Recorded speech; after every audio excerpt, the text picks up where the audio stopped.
Hot topic ক্রিকেটে, সেটা হচ্ছে চ্যাম্পিয়ন্স ট্রফির দল ঘোষণা। 12:30টায় বিসিবি সময় দিয়ে বেঁধে দিয়েছে যে এই সময় প্রধান নির্বাচক তিনি দল ঘোষণা করবেন। কিন্তু যে সিচুয়েশনটা দাঁড়িয়েছে, তামিম ইকবাল অবসরে চলে গেছেন, তিনি নেই। সাকিব আল হাসান তিনিও নেই বলতে গেলে, অফিসিয়াল ঘোষণাটাই বলতে গেলে বাকি।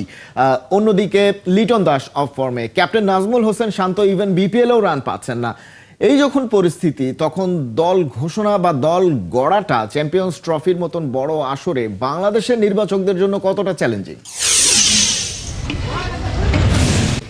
শুভ সকাল। আজকে চ্যাম্পিয়ন্স ট্রফির জন্য দল ঘোষণা করা হবে, কিন্তু 12 ফেব্রুয়ারি পর্যন্ত যে দলটি পরিবর্তনের সুযোগ থাকবে, এটি একটি সুযোগ থাকছে বাংলাদেশ ক্রিকেট বোর্ডের জন্য। দলটিকে ঠিকভাবে যদি তারা চিন্তা করেন, নতুন করে সেই চিন্তা সুযোগ তাদের থাকছে। তামিম ইকবাল থাকছেন না, এটি আমি বলবো যে আমাদের অবশ্যই একটি বড় ধরনের লস। কিন্তু তামিম অনেকদিন থেকেই জাতীয় দলে নেই। 2023 সালে বিশ্বকাপের আগে যে ঘটনা ঘটেছিল, তারপর থেকেই তিনি আর এটাতে নেই। এখন অফিসিয়ালি ঘোষণা করেছেন যে তিনি আর দলের সঙ্গে থাকছেন না, ফলে তামিমকে নিয়ে আর চিন্তা করার কিছু নেই।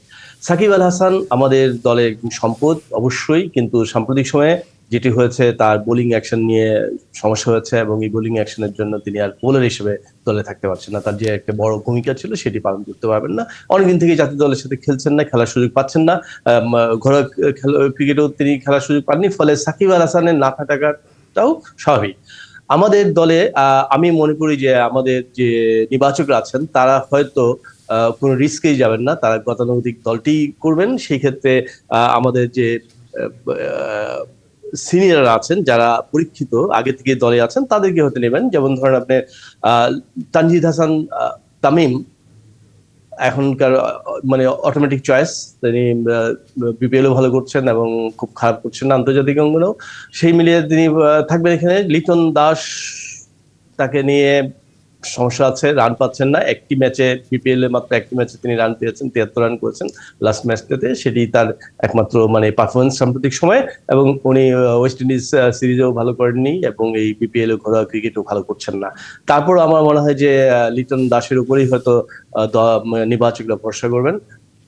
আছেন সৌম্য সরকার, তিনিও ভালো ফর্মে নেই, ভালো ধারাবাহিক না, এবং আমাদের এই ওপেনিং এই সবচেয়ে বড় সমস্যা। এই সমস্যাটি আমাদের রয়ে গেছে এবং থাকবে।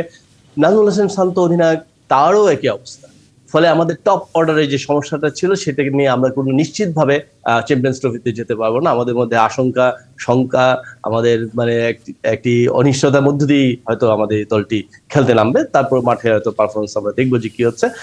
অভিজ্ঞতার দিক থেকে মুশফিকুর রহিম, মাহমুদুল্লাহ রিয়াদ, মেহেদী হাসান আর ওরা থাকবেন ডেফিনেটলি। তাহিদ হৃদয় থাকতে পারেন। জাকের আলী ধারাবাহিকভাবে ভালো করছেন, ওয়েস্ট ইন্ডিজ সিরিজে আমাদের ঘরোয়া ক্রিকেটে ধারাবাহিকভাবে ভালো করছেন। আমি মনে করি যে সেও অটোমেটিক চয়েস হওয়া উচিত দলে। এবং যেটা হচ্ছে যে রিশাদ হোসেনের কথা হয়তো ভাববেন হয়তো সাকিব নেই, সেখানে বাহাদিম নাসুম আহমেদের কথা ভাবেন। নাসুম আহমেদ বিপিএলও ভালো করছেন।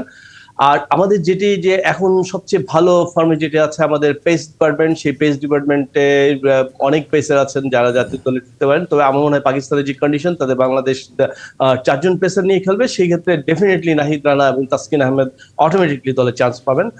তানজিদ হাসান সাকিব, জুনিয়র সাকিব, সেও ভালো করছে, বিপিএলও ভালো করছে, তার ব্যাটিংটাও ভালো, ফলে তারও এখানে থাকাটা স্বাভাবিক। এবং অভিজ্ঞতার বিচারে আমার মনে হয় যে মুস্তাফিজুর রহমান দলে জায়গা পাবেন। সেক্ষেত্রে আসলে শরীফুল এবং হাসান মাহমুদ হয়তো বা দলে জায়গা হারাতে পারেন, সেটাই আসলে মনে হচ্ছে এখন পর্যন্ত।